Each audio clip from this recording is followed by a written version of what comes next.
अच्छा, कई बार लोग हमसे प्रश्न करते हैं कि आपको इतने वर्ष हो गए प्रभु का गुणगान करते हुए, क्या कभी आपको प्रभु का अनुभव हुआ, कोई साक्षात्कार हुआ, कुछ ऐसी कृपा हुई जिससे हम ये कह सकें कि वाकई में आपके ऊपर प्रभु की कृपा है।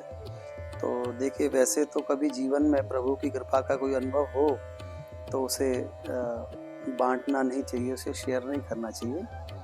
लेकिन फिर भी भक्तों के मन में जागृति हो, आस्था प्रकट हो, इसके लिए आपको एक छोटी सी घटना बताते हैं। श्री राधा गोपीनाथ जी के मंदिर में हम दर्शन कर रहे थे।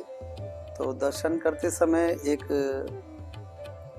लगभग 26-27 वर्ष का कोई व्यक्ति और हमारे पास आया और उसने हमसे कहा कि हमें प्रसाद लेना है, लेकिन हम अपने पैसे अपने कमरे में भूल कर आए हैं, तो अगर आप हमें कुछ पैसे दे दो तो हम प्रसाद ले लें और आपको हम वो पैसा वापस कर देंगे, पेटीएम के जरिए कर देंगे, गूगल पे के जरिए कर देंगे। तो हमने कहा ठीक है। उसके बाद उस व्यक्ति ने जब प्रसाद लिया तो मन में अचानक हमारे विचार आया कि प्रसाद के क्या पैसे लेने इनसे। तो हमने मना कर दिया, नहीं भैया आप प्रसाद ले लो, हमें पैसा नहीं चाहिए। तो उन्होंने बहुत जिद की कि नहीं, एक डब्बा मुझे और चाहिए अपनी पत्नी के लिए। हमने कहा आप 2 ले लो, 3 ले लो, लेकिन हम आपसे प्रसाद के पैसे नहीं लेंगे। बहुत उन्होंने प्रयास किया, लेकिन हमने उनकी बात को स्वीकार नहीं किया। और जब प्रसाद के डिब्बे लेकर वो जाने लगे, मंदिर के द्वार तक पहुँचे, तो हमने ऐसे ही मन में भाव आया, हमने पूछ लिया आप कहाँ से आए हैं?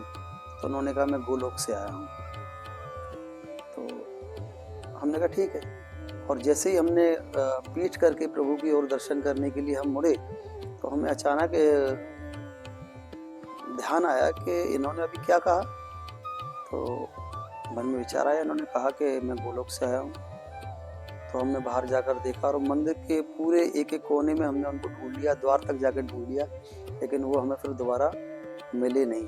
तो कहीं ना कहीं लगता है कि प्रभु ने कोई हमारी परीक्षा ली हो और उस परीक्षा को लेने के लिए वो हमारे पास आए हों और प्रसाद मांगा। तो हमें आज लेकिन इस बात को मन में जब हमारे आती है तो हम सोचते हैं कि अगर हमने पैसा ले लिया होता तो फिर हमारे मन में जीवन भर इस बात का मलाल रहता कि हमने उनसे पैसा लिया। लेकिन लेते भी कैसे पैसा, क्योंकि उन्होंने ही हमारे मन में ये भाव डाला कि पैसा नहीं लेना प्रसाद का। तो इस प्रकार के जीवन में कई सारे अनुभव हैं जो ठाकुर जी की कृपा से होते रहते हैं।